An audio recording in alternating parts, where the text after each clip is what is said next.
जय हिंद साथियों, आप सभी को नमस्कार। अगर आप सुपर टेट की तैयारी करते हो तो सबसे पहले उसके सिलेबस के बारे में आपको जानना काफ़ी महत्वपूर्ण हो जाता है।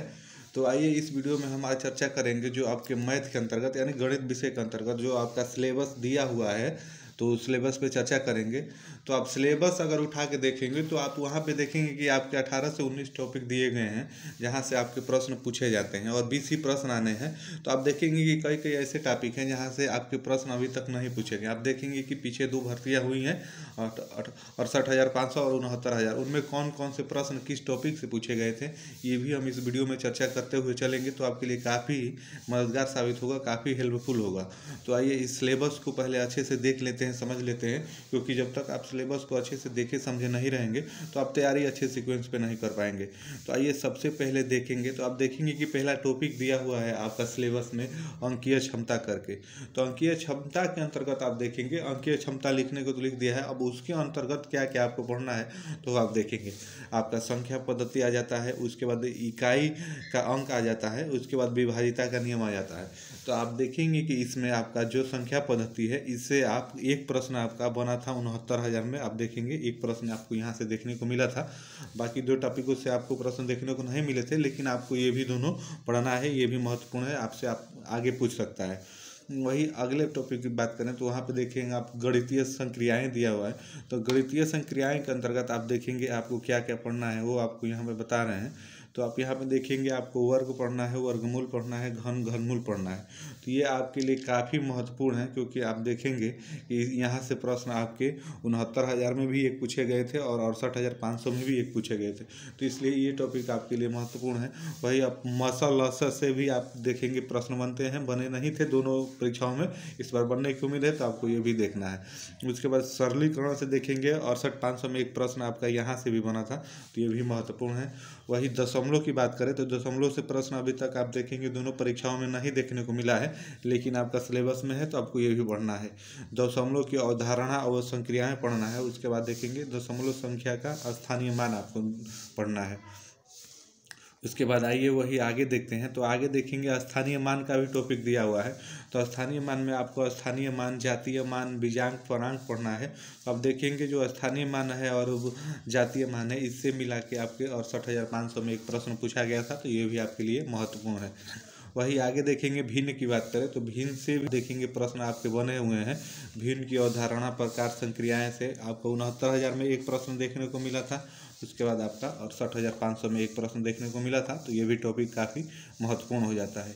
आइए वही आगे देखते हैं। तो आप देखेंगे कि ब्याज के भी प्रश्न आपके बने हैं पिछले वर्षों में जब सुपर टेट की परीक्षा हुई है। तो आप देखेंगे साधारण ब्याज से आपका प्रश्न 68,500 में बना था और चक्रवृद्धि ब्याज से प्रश्न आपके 69,000 में बना था।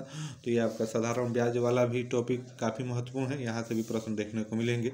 लाभ और हानि, जी हाँ, आप देखेंगे लाभ और हानि से भी आपके 69,000 में एक प्रश्न देखने को मिला था और 68,500 में इसके प्रश्न नहीं आए थे। तो ये भी महत्वपूर्ण है। वही प्रतिशत की बात की जाए तो प्रतिशत में आप देखेंगे आपके 69,000 में यहाँ से 2 प्रश्न बने थे और आपके 68,000 में एक प्रश्न बना था। तो प्रतिशत भी काफ़ी महत्वपूर्ण हो जाता है।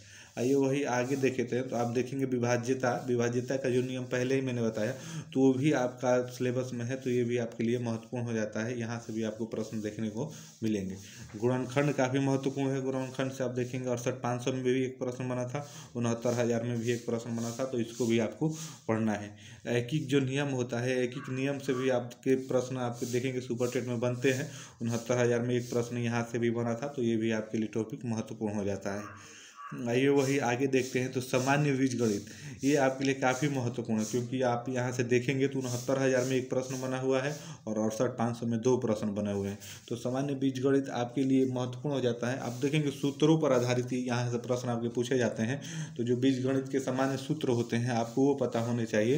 ए प्लस बी स्क्वायर, दोनों प्लस माइनस का भी देख लेंगे, और ए प्लस बी का होल की, यहाँ से यहीं से प्रश्न बनते हैं, सूत्र बेस पर ही प्रश्न बनते हैं। तो सूत्र को आपको अच्छे से देख लेना है, समझ लेना है, तो आप ये भी महत्वपूर्ण है। उसके बाद वही क्षेत्रफल की बात की जाए तो क्षेत्रफल में आप देखेंगे त्रिभुज का क्षेत्रफल, आयत पूछ लेता है, वर्ग पूछ लेता है, वृत्त पूछ लेता है। तो आप देखेंगे कि आयत से 2 प्रश्न देखने को मिले थे 69,000 की भर्ती में, तो ये भी आपके लिए टॉपिक महत्वपूर्ण है। वही समचतुर्भुज की बात की जाए तो सम चतुर्भुज से आप देखेंगे एक प्रश्न 68,500 में देखने को मिला था। समलम चतुर्भुज से कोई आपको प्रश्न देखने को नहीं मिला था। तो ये भी टॉपिक आपके लिए काफ़ी महत्वपूर्ण हो जाता है। आइए वही अगले प्रश्न को देखते हैं। तो अगले में देखेंगे औसत। जी हाँ, औसत भी काफ़ी महत्वपूर्ण है। औसत से आपको एक प्रश्न 68,500 में देखने को मिला था, तो आगे भी उम्मीद है कि देखने को मिलेगा। तो ये भी आपके लिए टॉपिक महत्वपूर्ण हो जाता है। वही आयतन की बात की जाए तो घन घनाभ हो जाता है, शंकु हो जाता है, बेलन हो जाता है, गोला हो जाता है। तो यहाँ से शंकु के प्रश्न आपके 69,000 की भर्ती में देखने को मिले थे। तो ये भी टॉपिक काफ़ी महत्वपूर्ण हो जाता है। आइए वही आगे देखते हैं। और वही अनुपात की बात की जाए तो अनुपात के आपके देखेंगे एक प्रश्न आपके 68,500 में देखने को मिले थे, एक प्रश्न आपके 69,000 की भर्ती में देखने को मिले थे। तो ये टॉपिक आपको देखेंगे दोनों परीक्षाओं में आया हुआ है, तो ये आगे भी आएगा, आप खुद समझ सकते हैं। तो ये टॉपिक अनुपात का काफ़ी महत्वपूर्ण हो जाता है। वही सर्वसमिका की बात की जाए तो सर्वसमिका के एक प्रश्न आपके 68,500 में देखने को मिले थे। तो ये भी आपके लिए महत्वपूर्ण हो जाता है। वही आगे बात की जाए तो आगे देखेंगे आपका दिया हुआ है सामान्य ज्यामिति। सामान्य ज्यामिति से भी आपके प्रश्न देखेंगे बनेंगे। सभी आकृतियों की विशेषताएं आपको पता होनी चाहिए। उसके बाद कोण, भुजा, बहुभुज के बारे में आपको पता होना चाहिए। यहाँ से भी आपको प्रश्न देखने को मिलेंगे। वहीं आइए अगले टॉपिक की बात करें तो सामान्य सांख्यिकी। सामान्य सांख्यिकी में आप देखेंगे माध्य, माध्यिका, बहुलक और इन तीनों में संबंध स्थापित करने को भी पूछता था, जिसका प्रश्न देखेंगे 68,500 में एक था। और माध्यिका से प्रश्न आपके 69,000 में एक देखने को मिला था। तो यही आपके 19 टॉपिक है, आपको यही कवर करना है। आप इतना को अच्छे से कवर कर लेते हैं तो आप देखेंगे इतने के बीच से ही आपको सुपर टेट का सिलेबस दिया हुआ है, और इतने के बीच से ही आपके सुपर टेट में प्रश्न बनने हैं। और सुपर टेट में प्रश्न आपके 20 आते हैं मैथ से, आपको ये पता है। तो मैथ का वेटेज अच्छा है, ज़्यादा है, तो मैथ पे आपको पकड़ अच्छी होनी चाहिए। उसके साथ आप देखेंगे दोनों भर्तियों में और भी कहीं से प्रश्न आए हुए थे। तो आप देखेंगे और दो टॉपिक से प्रश्न आए थे। एक आपको कैलेंडर का प्रश्न देखने को मिला था, जो आपके सिलेबस में नहीं दिया हुआ है, ये आपके रीजनिंग के अंतर्गत आ जाता है, लेकिन कैलेंडर को देखने को मिला था। उसके बाद आपका समुच्चयन का प्रश्न देखने को मिल गया था, जो कि आपका मैथ के सिलेबस में नहीं है। तो आपको इन दोनों को भी कवर करना है। तो इस प्रकार से आपका ये मैथ का सिलेबस रहा। उम्मीद है कि आपको ये सिलेबस समझ में आया होगा।